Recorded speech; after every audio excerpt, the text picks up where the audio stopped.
18वें अध्याय का अब जो है तीसरा पार्ट शुरू करते हैं। हमने पिछला अध्याय यहीं से छोड़ा था, पिछला भाग अब शुरू करते हैं। इसलिए मैंने भी उसे अपनी शक्ति दिखलाने हेतु ये श्राप दिया है। इस प्रकार लड़कों से बातें कर श्रृंगी ऋषि राजा परीक्षित को दिए हुए श्राप का समाचार सुनाने के लिए खेलते खेलते अपने पिता शमीक ऋषि के पास पहुंचा। वहां जब उसने अपने पिता को ध्यान मग्न तथा उनके गले में पड़े हुए मरे सांप को देखा, तब उसने सर्प को उनके गले से निकालकर पिता का नाम लेकर जोर से रोना शुरू की। उनके रोने की आवाज़ सुनकर शमीक ऋषि ने अपनी समाधि खोल दी तथा उन्होंने अपने बेटे से रोने का कारण पूछा। तब श्रृंगी ऋषि ने उन्हें सब हाल कह सुनाया। उस बात को सुनकर शमीक ऋषि ने अपने बेटे से पूछा, हे बेटा, तूने राजा को कोई श्राप तो नहीं दे दिया? श्रृंगी ऋषि ने उत्तर दिया, ये अधर्म करने के कारण मैंने राजा को श्राप दिया है कि वह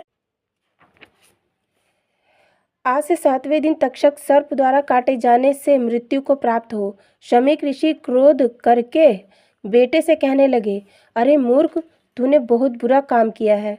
तूने ऐसे धर्मात्मा राजा को श्राप दिया है जिसके राज्य में अभी तक कलयुग प्रवेश नहीं कर पाया। कौरवों तथा पांडवों के वंश में यही एक ऐसा राजा है जिसके राज्य में हम सब ऋषि मुनि ब्राह्मण आदि अत्यंत आनंद पूर्वक रह रहे थे। शमीक ऋषि ने पुत्र से इस प्रकार कहने के पश्चात परम प्रभु का ध्यान करते हुए उनसे प्रार्थना की, हे प्रभु, मेरे अज्ञानी बालक से बहुत बड़ा अपराध हो गया है, आप उसे कृपा कर क्षमा कर दें। जो राजा गौ तथा ब्राह्मणों की रक्षा करता है उसको मारने का पाप 10 ब्राह्मणों के मारने के समान होता है।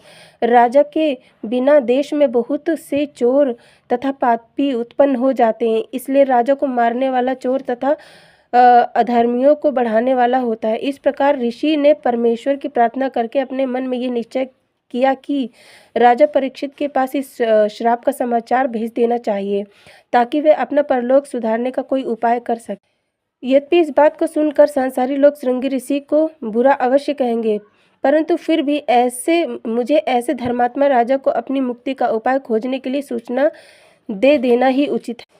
ऐसा निश्चय करके शमीक ऋषि ने अपने कुर्मुक नामक शिष्य से कहा कि तू राजा परीक्षित के पास जाकर उनको मेरा आशीर्वाद कहना।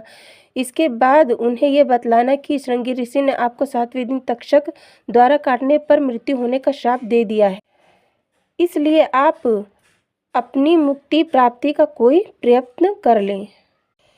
इतनी कथा सुनने के बाद सूत जी बोले, हे शौनकादि ऋषियों, जो राजा परीक्षित अश्वत्थामा के ब्रह्मास्त्र से बच गया, जिसमें धर्म एवं पृथ्वी की रक्षा करने हेतु को अपना विश्वीभूत कर लिया,